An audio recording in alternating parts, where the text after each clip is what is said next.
Mesdames, Messieurs, bonsoir et bienvenue au JT des JT du 2 juillet 2023. Les titres. Les présidents béninois Patrice Talon et nigérian Bola Tinubu se sont entretenus à Paris au terme du sommet pour un nouveau pacte financier. Assurez-vous dans cette édition les impressions des citoyens et les éclaircissements du porte-parole du gouvernement. Les candidats à l'examen du BPC 2023 seront bientôt fixés sur leur sort. Les centres de correction de Mono et de l'Atlantique ont été inspectés par le ministre Yves Chabi-Kwaro de l'enseignement secondaire, technique et de la formation professionnelle.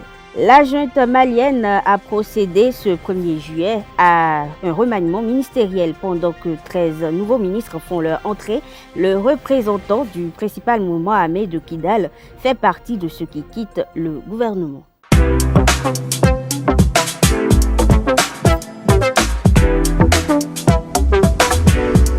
Moi, je suis à ESAE et toi? Moi, je suis en administration des finances à ESAE. Moi, je suis en diplomatie et relations internationales à ESAE. Moi, je suis en journalisme à ESAE. Émission ici, c'est ESAE. Moi, je suis en communication marketing à ESAE. Moi, je suis en droit à ESAE. Moi, je suis en gestion des ressources humaines à ESAE. Moi, je suis en gestion des marchés publics à ESAE. Moi, je suis en administration du travail et de la sécurité sociale à ESAE. Moi, je suis en sciences économiques à ESAE. Moi, je suis en banque finance à ESAE. Moi, je suis en administration générale à ESAE. Moi, je suis en audit et contrôle de gestion à ESAE. Moi, je suis en sciences juridiques à ESAE. Moi, je suis en administration générale et territoriale à ESAE. Moi, je suis en transport logistique à ESAE. Moi, je suis en gestion des projets à ESAE. Rejoignez-moi, c'est la meilleure université. Nous sommes à ESAE. Rejoignez-nous. À ESAE, l'excellence à un an.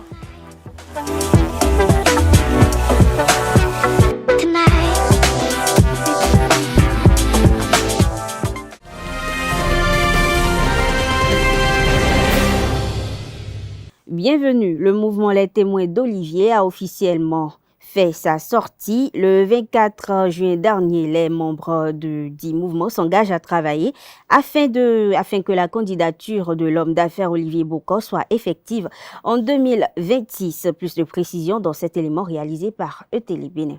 Le jour s'est levé.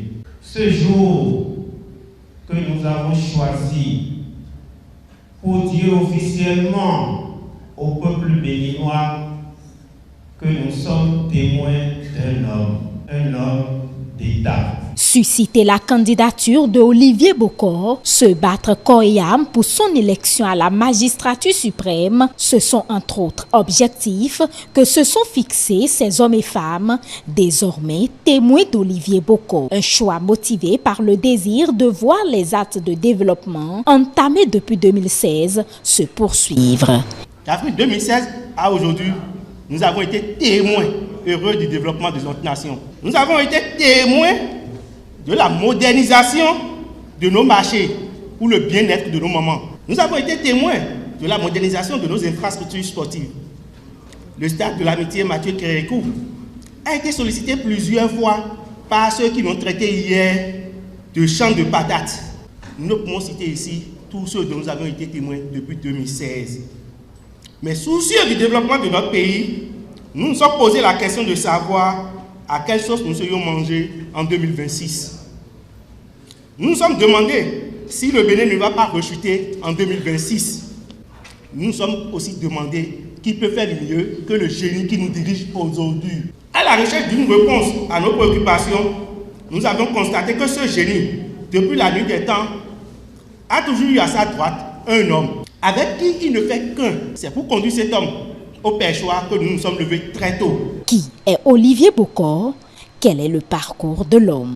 Un homme ambitieux dès le plus jeune âge. De lui, les Béninois ne savent rien, ou presque rien du tout.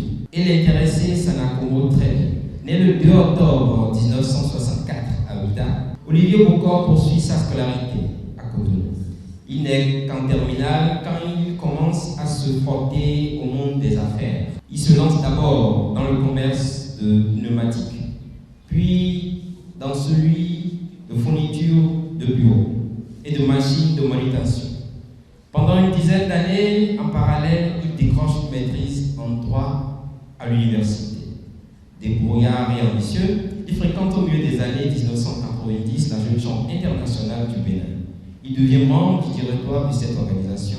Le parcours de Olivier Bokor, sa détermination sont également des éléments qui ont pesé dans la balance. Nous l'avons suffisamment approché, étudié, observé, pour vous rassurer qu'il est le seul et l'unique à même de continuer la révélation du Bénin telle que commencée et poursuivie par son Excellence, Monsieur Athanase Guillaume Patrice Talon, depuis 2016.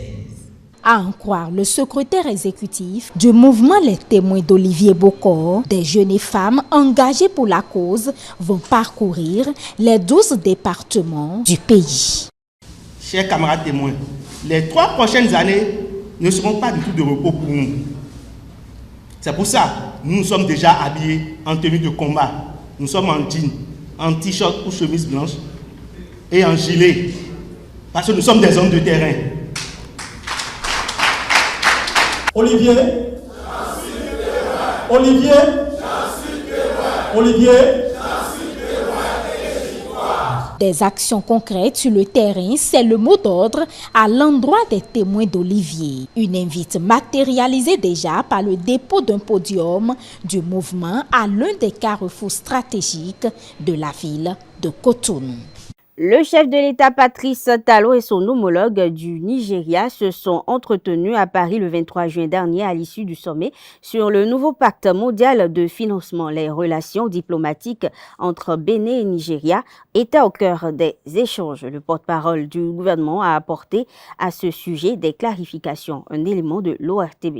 La décision du Nigeria de procéder à l'ouverture complète des frontières, cela forcément va davantage dynamiser le flux économique entre les deux pays. Déjà, il faut que les Béninois soient de plus en plus fiers de leur pays, de leurs dirigeants, de se rendre compte que chacun de nous doit s'en souvenir. Pendant plus d'1 an, la frontière a été fermée entre le Bénin et le Nigeria. Des gens avaient juré qu'au bout de 3 mois, le Bénin coulerait parce que, comme on disait, lorsque le Nigeria était élu, le Bénin est enrhumé. En temps, le Bénin a travaillé à renforcer sa résilience, son immunité, à telle enseigne que cette mesure n'aura pas particulièrement affecté notre économie. Sans doute, il y a eu des moins-values, sans doute, il y a eu des pertes pour les opérateurs économiques, mais de façon macro, de façon structurelle, nous avons tenu bon. Ce qui montre que les efforts d'amélioration de la gouvernance portent leurs fruits. Et aujourd'hui, nous en sommes à la levée de toute restriction. Il y aura donc forcément un peu plus de flux. J'ai même noté que les voitures de seconde main, communément appelées venues d'Europe ou de France, pourront à nouveau circuler librement vers l'autre côté, ce qui avait été interdit il y a quelques années. Ça veut dire que ce secteur-là, par exemple chez nous, peut retrouver un regain d'activité. Et c'est tant mieux pour les finances publiques. Donc nous, du côté béninois, ce qui nous intéresse et ce qui intéresse le président Patrice Talon, c'est comment faire en sorte que la qualité de ces relations entre le Nigeria et nous profite au mieux à l'État du Bénin, mais aussi à nos citoyens et particulièrement aux hommes d'affaires béninois ou étrangers installés chez nous, mais qui commercent avec le Nigeria, parce que quand ça marche, ça marchera aussi pour les finances publiques. Et nous ferons en sorte que tout ce qui dépendra du Bénin pour que la qualité de ces relations soit préservée, ce soit fait. Et évidemment, en retour, nous attendons que du côté du Nigeria, la partition qui est la leur soit également jouée à telle enseigne que aussi bien les deux pays, les deux États, que leurs peuples respectifs tirent profit des relations qu'il y a entre nous. Des citoyens rencontrés à Cotonou ont livré leurs impressions sur la rencontre d'échange de ces deux chefs d'État. Un micro-trottoir réalisé par ESAE TV. Tinubu na gbe bo ele frontière bo agmale na je wiwaji agman na je wiwaji d'accord mi gbe ya mais nous je agman wa sin gudo o mi tun wa boni ye blo bo to wele o ye comprend ele parce que Benin machine do Nigeria pa bona jia nous à Towiwa. Bon, Nigeria de souvent dans le Bénin pas bon tia nous si ça passe Towele et donnant et frère mi et nous comprend les deux mots. Nous Towele na yeni alors le chef de l'État à partir de salon doit se rendre au Nigeria. Il peut faire 3 jours là-bas et s'asseoir avec les hommes d'affaires nigériens, avec le président nigérien, le gouvernement nigérien et discuter des problèmes que nous avons. Faire une assise, ça peut faire une assise de 2 jours, même une assise d'une journée, même une assise de 4 heures de temps, 5 heures de temps, ça va donner quelque chose. Soit Tinubu va se rendre au Bénin. On sait qu'il a eu à rester à Porto-Novo. Une fois président maintenant, il peut venir au Bénin, nous rendre visite à ses anciens amis. Maintenant, venir voir notre chef d'État, maintenant voir les problèmes que le Bénin a. Mais comment le Nigeria peut nous accompagner? On a beaucoup de problèmes au Bénin. Et le Nigeria est le plus proche. Sinon, je crois que dans des accords qu'ils ont eu à Paris, il y aura des secteurs qui étaient vivants, dont mes parents de Porto-Novo vivaient allègrement et tranquillement, vont reprendre. C'est notre souhait. Et je souhaite de vive voix que vraiment entre le Bénin et le Nigeria, qu'il y ait une bonne collaboration sur le plan économique, culturel et tout. Les députés de la 9e législature ont été outillés sur le rôle des parlements nationaux dans la transposition des tests communautaires de l'UEMOA. C'était le 27 juin dernier lors d'un atelier organisé par l'Assemblée nationale avec le Bureau de l'Union économique et monétaire ouest-africaine, un élément de ETélé. Outiller les députés de la 9e législature en vue d'une meilleure application des tests communautaires et de l'amélioration des prochaines revues annuelles des réformes politiques, programmes et projets communautaires de l'UEMOA. C'est le bien fondé de cet atelier d'information et de sensibilisation organisé au profit des 109 députés.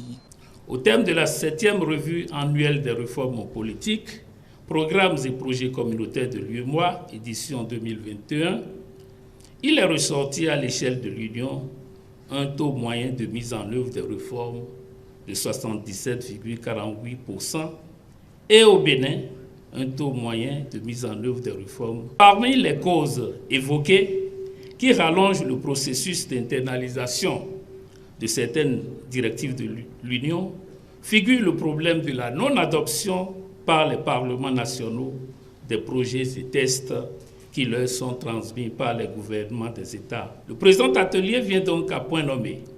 En raison de notre rôle de législateur dans la transposition et l'application des tests communautaires de l'UEMOA. Les communications portées sur 3 thématiques. La première est relative aux sources du droit communautaire et son positionnement dans l'ordonnance juridique des États membres. La deuxième est liée au rôle du Parlement national dans l'application des tests communautaires et la dernière, le rôle du comité interparlementaire CIP-UEMOA dans le système institutionnel de l'Union. Le développement de ces différentes thématiques a amené les députés à dire ce qu'ils pensent de l'institution et proposer des approches de solutions pour plus d'efficacité. On a essayé de créer notre union économique à l'image de l'Union européenne. Mais lorsqu'on va dans les États de l'Union européenne pour aller d'un pays à un autre, on ne sent pas l'existence d'une frontière. Mais notre union économique, on est en train de construire plutôt des bâtiments pour matérialiser la frontière. Et cela devient pour moi un problème. Lorsque vous quittez le Bénin pour le Togo, ce que nous subissons à la frontière du Togo appelle la révolte. On se demande mais pourquoi le Bénin ne va pas faire la réciprocité? C'est une question qui concerne le non-fonctionnement réel de l'Union. Qu'est-ce qui est la cause réelle? Qu'est-ce qui bloque? J'ai constaté dans les communications que l'UEMOA se présente carrément comme une structure, une institution budgétivore. Et c'est mon avis. Et pour que le laxisme ne s'installe pas définitivement au sein du droit, il faut que les dirigeants, nos dirigeants, prennent en compte les préoccupations notamment des députés. Le deuxième secrétaire parlementaire de l'Assemblée nationale est également allé dans le même sens, faisant des propositions concrètes concernant l'UEMOA et son parlement, le CIP-UEMOA. Il convient de noter que le CIP-UEMOA, en tant qu'organe parlementaire de nature consultative, semble avoir atteint ses limites. Il est essentiel que dès à présent s'instaure une réflexion qui ne porterait pas seulement sur le passage institutionnel au Parlement, mais aussi devrait prendre en compte la perspective d'élire les députés de l'UEMOA au suffrage universel direct dans les prochaines années. L'UEMOA ne pourra pas longtemps échapper à cette mutation que la communauté économique et monétaire des États de l'Afrique centrale, CEMAC, a engagée, tout comme la communauté économique des États de l'Afrique de l'Ouest. Dans le même ordre d'idées, je voudrais évoquer la nécessité de discuter à nouveau des directives de l'UEMOA. Au-delà de cette participation, la contribution de l'Assemblée nationale est davantage attendue à travers le vote des projets de loi de transposition des directives communautaires, à en croire la représentante du ministre de l'Économie et des Finances, Alice Massim Ouali Afo. L'installation de la coordination béninoise du mouvement citoyen Tournons la page a eu lieu le 24 juin dernier au Champ d'Oiseaux à Cotonou. C'était au cours d'une assemblée générale. Reportage de ZAE-TV. Tournons la page Bénin a été officiellement mis sur les fonds baptismaux. Installé et présidé désormais par un bureau exécutif de 5 membres avec à sa tête Elias Béanzin, la coordination béninoise de Tournons la page va œuvrer pour la citoyenneté et surtout militer pour l'alternance démocratique et la bonne gouvernance. Cette mission, le coordonnateur élu à l'unanimité en a conscience. Les notions de démocratie, l'état de droit, droits de l'homme et bonne gouvernance ne sont pas des notions temporelles, mais des notions pour lesquelles il faut continuer de parler, des notions pour lesquelles il faut continuer de se battre, des dimensions pour lesquelles il faut continuer de s'organiser avec méthode. C'est maintenant que le plus dur commence. Nous avons fait de belles choses qui ont été dites et racontées, mais c'est maintenant que le plus dur commence et le plus dur ne sera pas sans vous. Il y a, vous avez entendu vous-même, un certain nombre d'organisations qui s'étaient réunies et avec lesquelles nous allons continuer de discuter pour agrandir l'association. Bien entendu, nous allons compter sur TLP International et sur toutes les coalitions nationales de l'Afrique, dont le Togo, déjà à côté, même à pied, on peut aller au Togo, dont nous ne souffrirons pas, je crois, des conseils, des orientations stratégiques.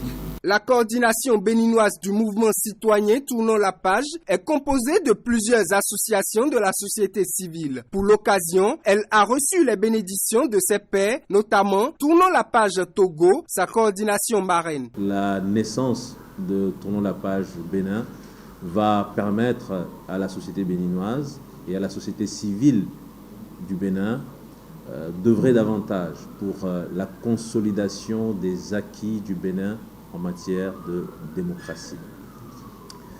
Je remercie donc le bureau qui a été élu d'avoir accepté de porter cette lourde tâche qui attend Tournons la page Bénin. Et je demeure convaincu que le dynamisme des personnalités qui sont dans ce bureau, ce dynamisme permettra à TLP Bénin d'œuvrer pour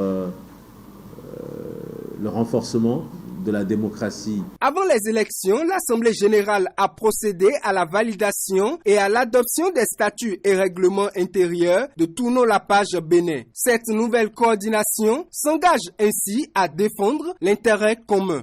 Les candidats au CEP 2023, session de juin 2023, sont désormais déjà fixés sur le sort depuis jeudi 29 juin dernier. 81,29% de réussite au plan national. La délibération s'est tenue au siège des examens et concours à Porto Novo et il ressort que le plateau est en tête de liste avec 88,94%. Cet élément de Moride TV nous en dit plus. Suivez. Conformément à notre feuille de route, les résultats du CEP session de juin 2023 sont délibérés aujourd'hui sous la présidence effective du ministre des Enseignements maternels et primaires. Après délibération, je me permets ou bien je profite de cette occasion pour vous donner les grandes tendances. Le département qui vient en tête, c'est le plateau. Nombre d'inscrits, nous avons 12 882 candidats. Nombre de candidats ayant effectivement composé, 12 640. Nombre d'admis, 11 243. Taux de réussite, 88,94%. Comparativement à l'année dernière, où le taux de réussite dans ce département était de 87,37%, on a connu une légère évolution de 1,57%. Le deuxième département, c'est le Borgo. Nombre d'inscrits, 23 417. Nombre de candidats ayant effectivement composé, 22 863. Nombre d'admis, 11 944. Taux de réussite, 87,23%. Comparativement à l'année dernière où le taux de réussite était de 87,37%, nous avons connu une chute de 0,14% dans ce département. Troisième position, le littoral. Nombre d'inscrits, 17 973. Candidats ayant effectivement composé, 17 771. Nombre d'admis, 15 446. Taux de réussite, 86,91%. Comparativement à l'année passée où le taux était de 84,04%, on a connu une variation de plus 2,87%. En quatrième position, nous avons le département de la Donga. Nombre d'inscrits, 9 868. Nombre de candidats ayant effectivement composé, 9 563. Nombre d'admis, 8 251. Taux de réussite, 86,23%. Comparativement à l'année dernière où le taux était de 86,00%, on a une variation à la hausse de 0,23%. Cinquième position, le département de l'Atlantique. Nombre d'inscrits, 51 498. Candidats ayant effectivement composé, 50 567. Nombre d'admis, 42 049.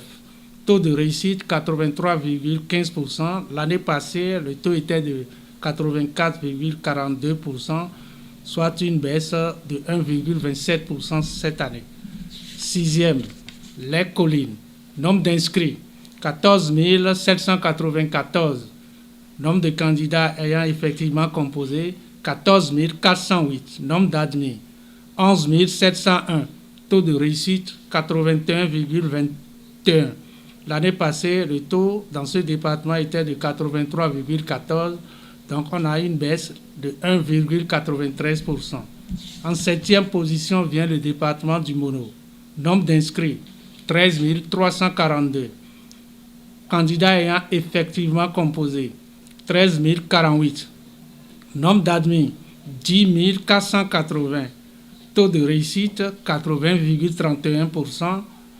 Comparativement à l'année passée, où le taux était de 70,50%, on a connu un bond de 9,81%.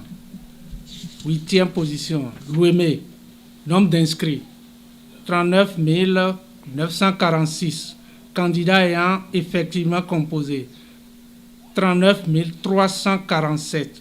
Nombre d'admis, 31 463. taux de réussite 79,96%. L'année passée, le taux était de 85,95%. Donc on a connu une baisse de 5,99%. En 9e position vient le département du Koufo. Nombre d'inscrits, 14 012. Candidats ayant effectivement composé, 13 475. Nombre d'admis, 10 744. Taux de réussite, 79,73%. L'année passée, le taux de réussite dans ce département était autour de 52,98%. On a connu une augmentation spectaculaire de 26,75%. En 10e position vient le département du Zou. Nombre d'inscrits, 19 811. Candidats ayant effectivement composé, 19 454. Nombre d'admis, 15 169.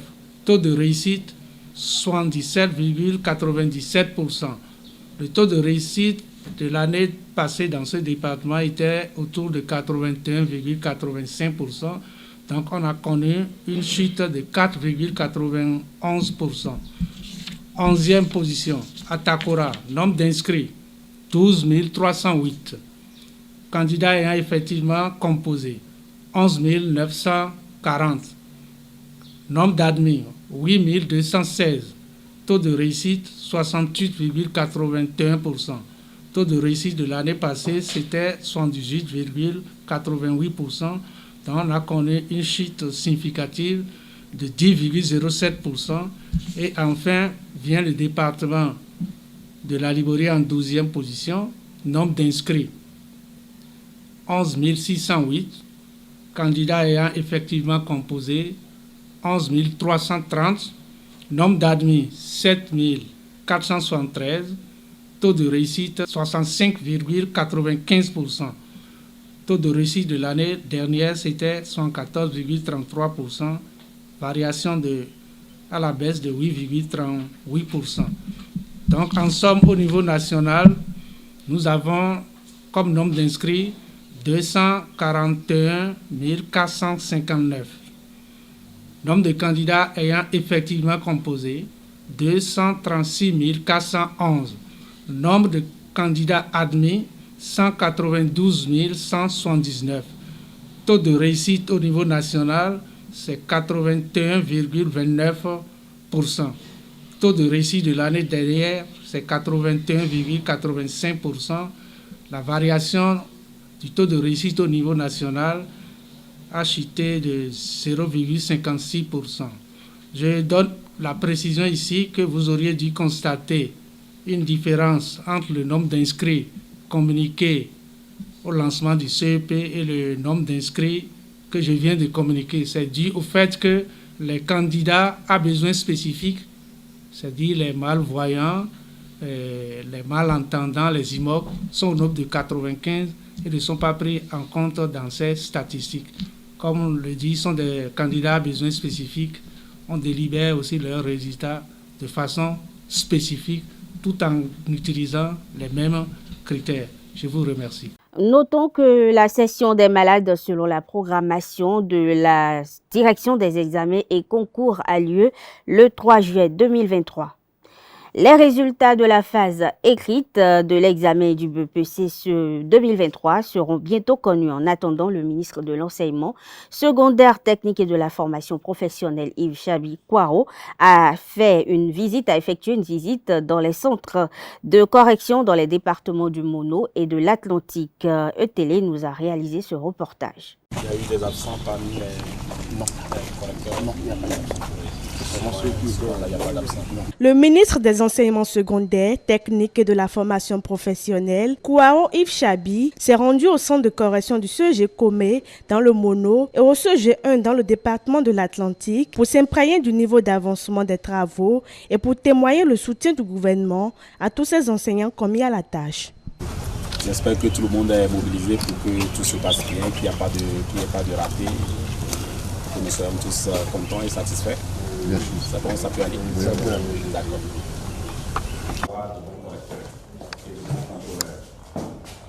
Nous sommes persuadés que nous avons de bons correcteurs et de bons contrôleurs. la preuve de sortir des travailleurs. C'est ça, voilà la De façon globale, tout se passe bien. Aucune difficulté n'est à noter. Les Korotais ont été mises dans les conditions qu'il faut, a fait entendre le directeur départemental du Mono. L'ensemble des Korotais que nous avons dans le département du Mono, ça fait 291 Korotais que nous avons dans le département et 74 contrôleurs avec 16 présidents de sous-commission. Aucune difficulté n'est notée parce que nous étions tous en communication, donc la communication était au top ici. Il n'y a pas d'acteurs négligés et tout se passe très bien. Les résultats du brevet d'études primaires du second cycle sont attendus dans les prochains jours à venir. Pour la scolarisation des pensionnaires de SOS Village d'enfants du Bénin, une campagne a été lancée le 23 juin dernier, dénommée Azomekwe. La dite campagne va permettre de mobiliser 50 millions de francs CFA. Le lancement a eu lieu dans la salle de conférence de SOS Village d'enfants d'Abomey-Calavi. Le compte-rendu est signé Eusebio Télé.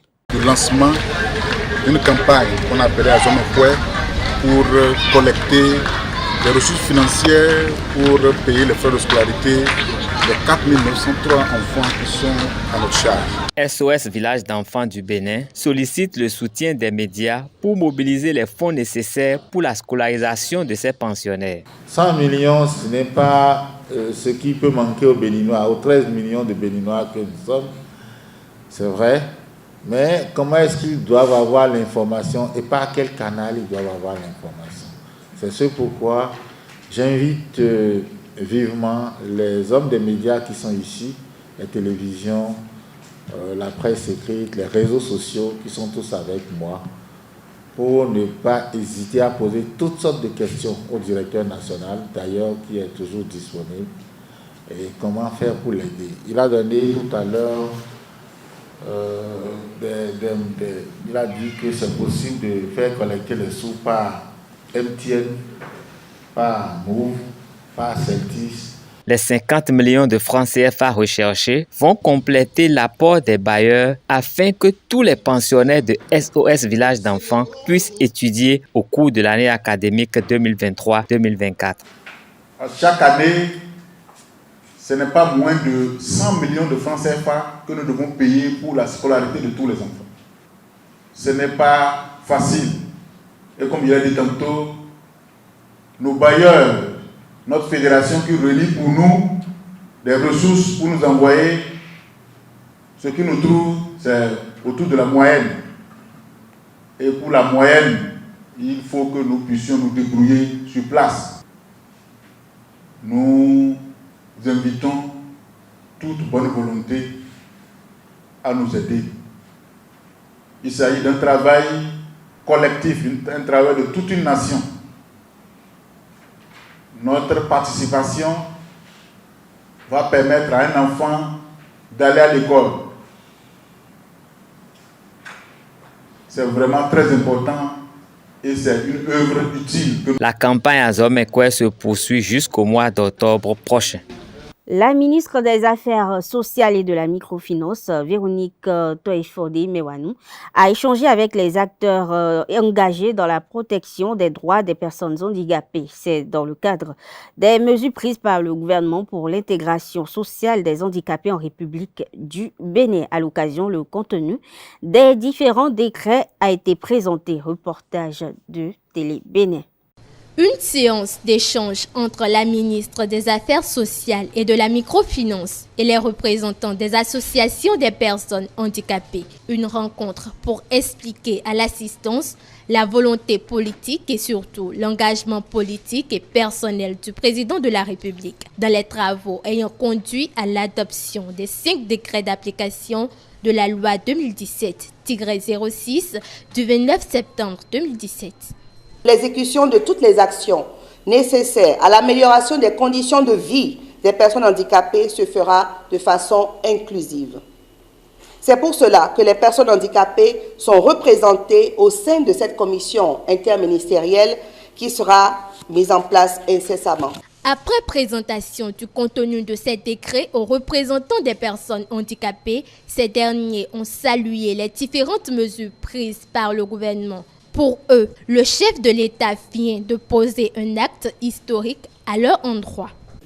C'est avec grande émotion que le mercredi dernier, j'ai pris connaissance du compte rendu du Conseil des ministres concernant les 5 décrets d'application adoptés. Et ce matin, en écoutant la présentation du responsable juridique du ministère, j'ai pu comprendre un peu plus en profondeur un certain nombre d'aspects en lien avec ces décrets d'application.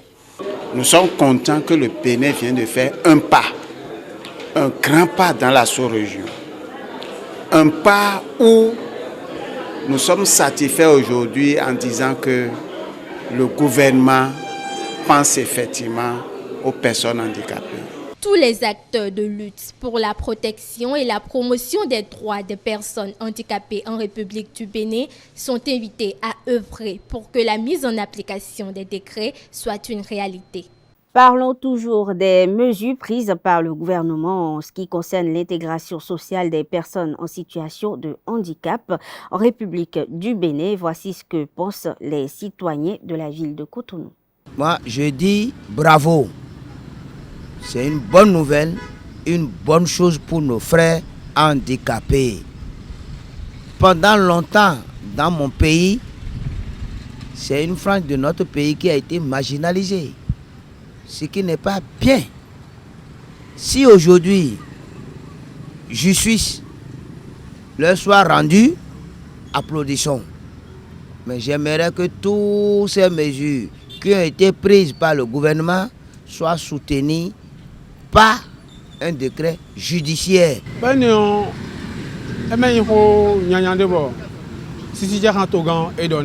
Parce que handicap est déçu. Mais des sous-dons. Nous, et qu'à titre pour ça, il est sous, il a un handicap, nous débomination impénée. C'est une très bonne décision qu'avait pris notre gouvernement. Si ne serait-ce que la respecter, et ça nous rendra contents. Il ne sert à rien de bafouer la nationalité des handicapés. On dirait qu'ils sont des apatries. Ils sont dans leur pays et ils ne peuvent même pas travailler. Ils ne peuvent même pas rester quelque part. Même dans le privé, ils ont des difficultés à travailler même avec le privé. Les handicapés visuels, tout. Hein. Une fois handicapé, tu n'as pas ta place dans la société. C'est pas bon. Alors ils sont aussi tous des enfants. Et ils ont eu le privilège de terminer leur cursus scolaire, leur cursus universitaire. Mais ils n'ont jamais la chance de travailler quelque part. Rares sont ceux qui ont la chance de trouver du travail. C'est nos frères handicapés. Nous avons du mal à les comprendre. Mais aujourd'hui, je me dis que eux-mêmes vont se sentir bien dans leur peau parce qu'on les a pris en charge. Un peu de leur peine a été prise en charge par un gouvernement dit de la rupture. Merci à ce gouvernement et du courage à mes frères handicapés. Intellectuel qui est de tu es un ancien à forêt, mando à outou, abi doit alors, kabi bo mina dovenu et yon, et non aussi dans to gan sisi jahao, et comme le mina gwa lonu, et non ko yon de bedo, mais e ka dog gbe eni wa gbe. Da ho ne, nou e dog gbe eni wa gbe. Vendredi 30 juin dernier, le lancement officiel de la phase de distribution gratuite de moustiquaires imprégnés et insecticides à longue durée d'action a eu lieu à Cotonou. La cérémonie a été présidée par le ministre de la Santé Benjamin Ronkpati et son homologue Abdoulaye Biotchane, ministre d'État de la coordination de l'action gouvernementale, en présence des partenaires techniques et financiers. Reportage signé ETélé. Cette opération de distribution gratuite de moustiquaires, d'insecticides à longue durée d'action aux ménages entre dans le cadre de la lutte contre le paludisme sur toute l'étendue du territoire. Une initiative qui permet de mettre à l'abri les personnes vulnérables que sont les femmes enceintes et les enfants de moins de 5 ans. Le préfet du littoral n'a pas manqué de remercier le gouvernement pour les actions menées dans le Bénin en général et à Cotonou en particulier qui constitue un nid de moustiques. mon département s'honore d'accueillir la cérémonie de lancement de cette campagne. Nous en sommes fiers et reconnaissants parce que Cotonou abrite de tout. Et il est important que cette campagne démarre par la ville phare du Bénin où nous devons réduire ces nuisances. Les partenaires techniques et financiers, en soutenant l'initiative, font reculer le mal pour le mieux-être des citoyens. La réussite de la distribution de masques des moustiquaires ne peut réussir qu'avec l'aide et l'engagement de chacun d'entre nous ici. Nous comptons sur vous, représentants, leaders des communautés, influenceurs communautaires, pour jouer un rôle clé dans la sensibilisation et la mobilisation de vos concitoyens. J'exhorte donc chaque ménage à se présenter avec son coupon au lieu indiqué de son quartier pour retirer les moustiquaires et bien plus, à bien les utiliser en faisant toujours dormir les membres du dit ménage sous ces moustiquaires imprégnés. Si ces outils s'avèrent efficaces pour lutter contre la maladie, l'OMS élabore également de nouvelles recommandations politiques qui modifieront les recommandations existantes pour soutenir leur déploiement dans les pays touchés par le paludisme. La population est donc invitée à faire un bon usage des moustiquaires. Benjamin Rumpati, ministre de la Santé, invite les bénéficiaires à l'assainissement du cadre de vie et en adoptant une bonne hygiène de vie. Les parents sont donc appelés à jouer un rôle de protecteur en cette période pluvieuse.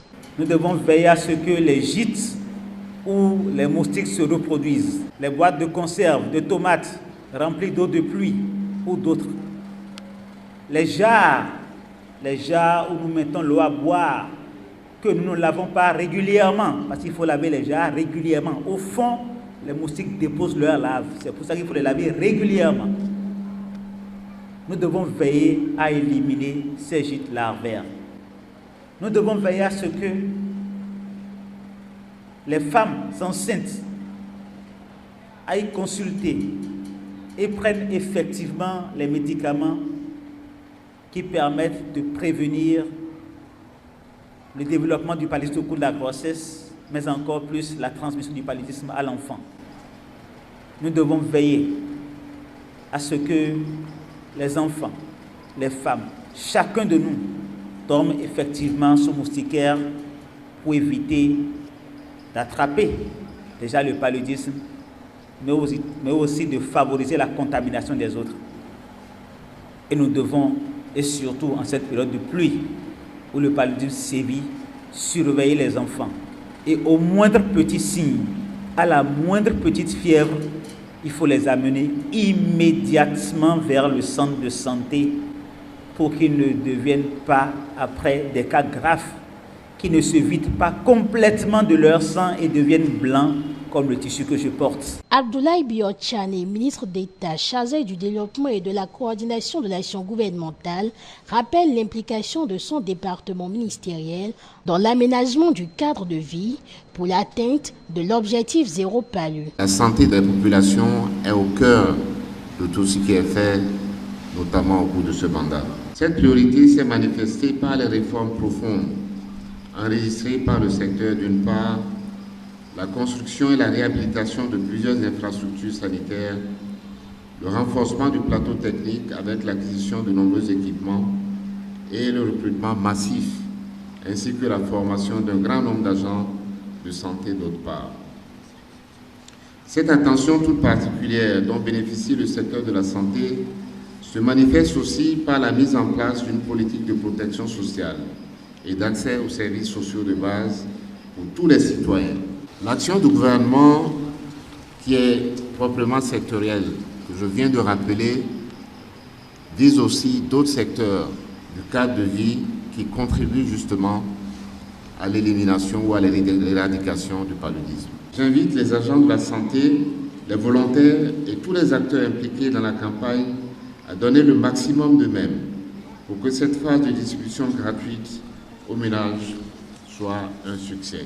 Il convient de rappeler que cette campagne de distribution gratuite de moustiquaires, d'insecticides à longue durée d'action aux ménages, a démarré le lundi 26 juin 2023 et prend fin le 4 juillet 2023. Ce lancement officiel en est à sa 23e édition grâce à l'appui de l'USAIDF et de l'OMS. Les efforts du gouvernement s'accélèrent en ce qui concerne l'autonomisation du Bénin en énergie électrique. Mercredi 21 juin dernier, 4 nouveaux postes électriques ont été mis en service à l'aéroport de Cotonou. C'était dans le cadre du projet distribution d'électricité du Bénin pour le Millennium Challenge et Compte. Présidé par le secrétaire d'État à l'énergie Édouard Dahomey, la cérémonie d'inauguration s'est déroulée à Védocor. Un point avec ETélé Bénin. De nouvelles infrastructures énergétiques pour renforcer la disponibilité d'une énergie électrique efficace. C'est le fruit du deuxième compact du Bénin, Millennium Challenge Account, qui vient mettre à la disposition du Bénin 4 autres sous-stations, notamment celle de l'aéroport, Fidjirosek, Bedjiromede et Védocor. Ces sous-stations sont le symbole de notre engagement commun en faveur d'un avenir énergétique durable et résilient au Bénin. Pour assurer leur fonctionnement optimal, des travaux de renforcement de réseaux de distribution ont été entrepris en vue de relier ces postes et consolider le maillage électrique de la ville de Cotonou.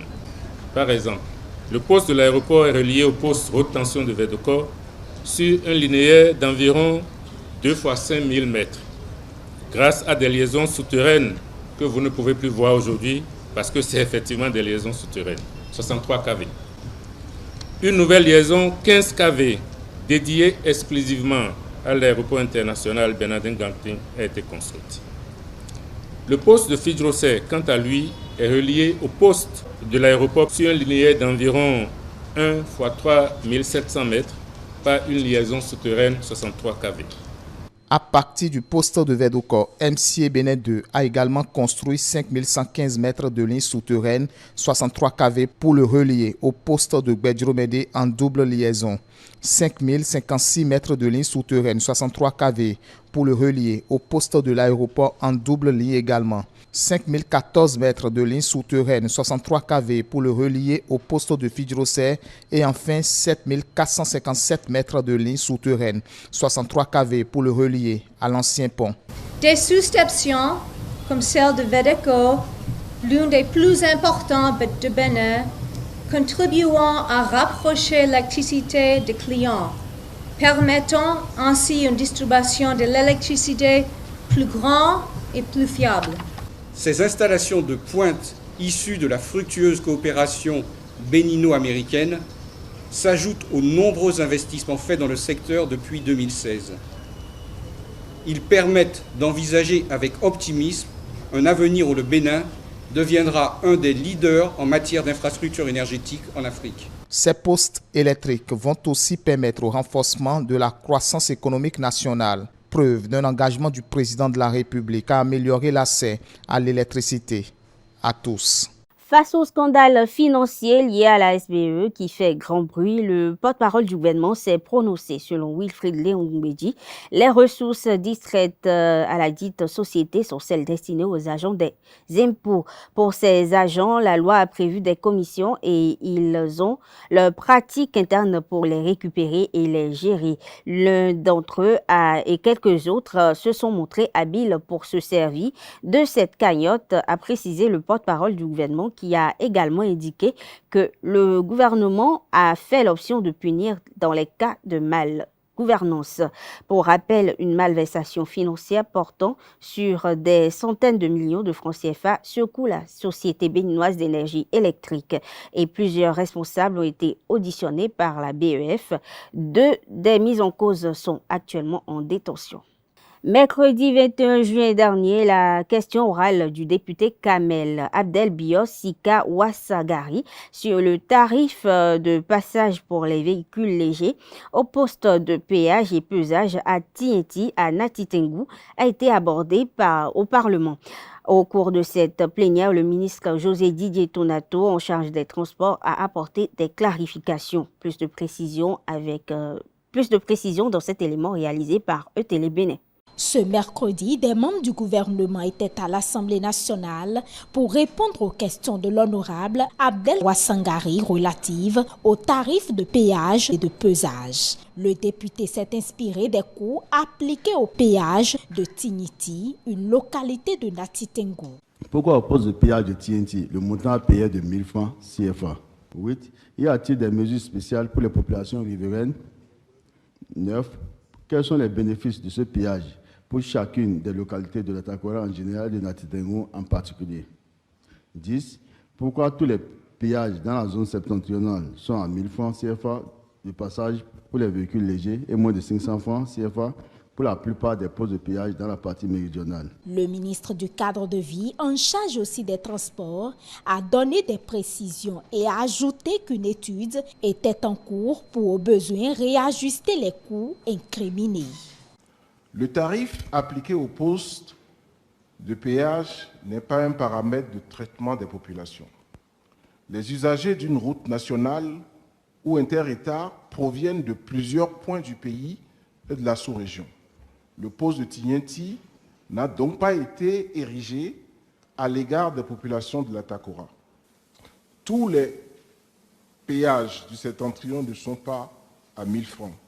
À titre d'exemple, les postes de péage de Bio et de Liboussou appliquent un tarif de 500 francs pour les véhicules légers. Le député a invité le gouvernement à plus d'équité dans les frais appliqués au péage dans l'ensemble du territoire national. Il suggère au ministre de s'inspirer des pratiques des pays voisins.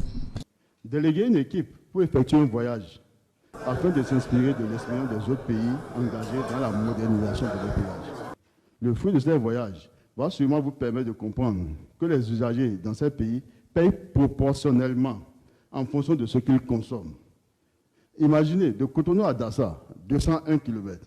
En aller-retour, l'usager ne paye rien. Au même moment, par rapport à Niki, 110 km, l'usager paye 3000 francs CFA. Le ton et les mots choisis par Abdel Ouassangari ont suscité un recadrage du président Louis Vlavonu. Imaginez que la première institution, qui est l'exécutif, en vienne ici, a commencé par dire que les députés là sont des menteurs, prennent des décisions arbitraires et iniques. Est-ce que vous serez d'accord qu'on vienne vous traiter comme ça?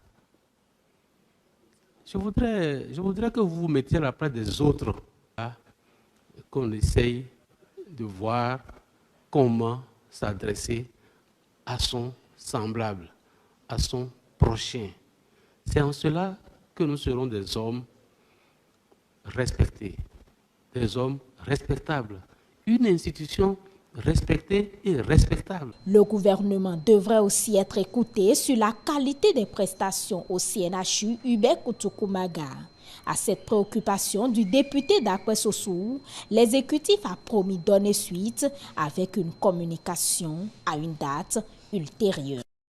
Cette semaine, les fidèles musulmans ont célébré le 28 juin dernier l'Aïd el-Kébir, encore appelé Tabaski, une célébration recommandée par le livre de l'islam. Quelle est la signification, la portée de cette fête? Élément de réponse avec l'imam Ahmed Roufaï Mani de la mosquée As-Salam d'Atropokodji. Élément de ESAE TV. Mon message pour les musulmans est d'abord de comprendre le sens de la grande fête Eid al-Akbar communément appelée Tabaski.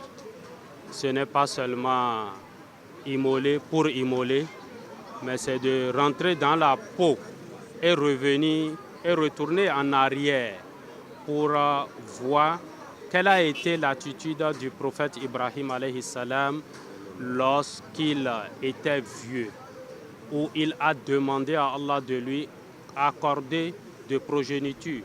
Et on lui accorda, et l'enfant, au moment où il grandit, où le papa devrait bénéficier de cet enfant, on leur donna maintenant d'immoler cet enfant.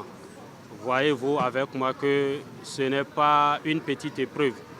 Mais comme tous les envoyés sont des gens soumis à Allah subhanahu wa ta'ala, ils se sont soumis. Il a soumis à la volonté d'Allah, lui et son fils Ismaël. Et nous tirons même de ce récit qu'il est bon entre parents de discuter avec nos enfants, d'échanger avec eux, puisqu'il a échangé avec son fils et son fils l'a ordonné maintenant de faire la volonté divine. Et ensemble, ils se sont soumis à Allah subhanahu wa ta'ala. Mais Dieu, lui, savait que cela n'allait pas arriver, mais c'était une épreuve et ils ont réussi à leur épreuve mention honorable et on leur a fait changer par un bélier. Nous devrons apprendre cette soumission que ces prophètes nous ont léguée. Et c'est ça l'islam, la soumission à Allah subhanahu wa ta'ala. La saison footballistique 2022-2023 de la Super League professionnelle a pris fin il y a quelques jours à Ouidah. Le bilan de la dite saison vous est proposé par ESAE Télévision. C'est quand même bien parce que ça nous permet de finir quand même par une bonne note. On reste invaincu sur notre terrain cette année. Bon, c'est bien et mes joueurs l'ont mérité. Vous savez, je pense que la Ligue des Champions qu'on a fait cette année doit nous servir pour grandir. Ça donne de l'expérience à mes joueurs. Et puis naturellement, on va essayer de se renforcer pour améliorer encore notre équipe parce que le club n'existe que depuis 2 ans. Donc il faut envisager des recrues pour essayer de naturellement enfin essayer de passer le tour préliminaire. On va se séparer d'un grand nombre de joueurs. Je vais recevoir tout le monde demain. Je vais discuter avec eux et après on passera à la deuxième phase, c'est-à-dire le recrutement pour améliorer encore cette équipe. Hors du Bénin, plus précisément au Mali, la junte malienne a procédé samedi 1er juillet à un remaniement partiel du gouvernement. 13 nouveaux ministres intègrent le gouvernement dirigé par le ministre Choguel Maïga. Le président français Emmanuel Macron fera un point de situation ce dimanche soir avec plusieurs membres du gouvernement sur les violences après la mort de Naël qui ont eu lieu plusieurs fois dans le pays dans la nuit de samedi à dimanche. Ce pour la 5e soirée consécutive. Une réunion qui se tiendra en présence de la première ministre Elisabeth Borne, de Éric Dupond-Moretti, garde des Sceaux, et du ministre de l'Intérieur Gérald Darmanin. Ce dimanche 2 juillet 2023, l'armée de l'air ukrainienne a annoncé avoir abattu 3 missiles de croisière et 8 drones déployés durant la nuit par les forces russes dans les attaques, les drones ayant visé Kiev pour la première fois depuis 12 jours. Mesdames, Messieurs, ainsi prend fin cette édition. Merci de l'avoir suivi. Bonne soirée à toutes et à tous et à très bientôt.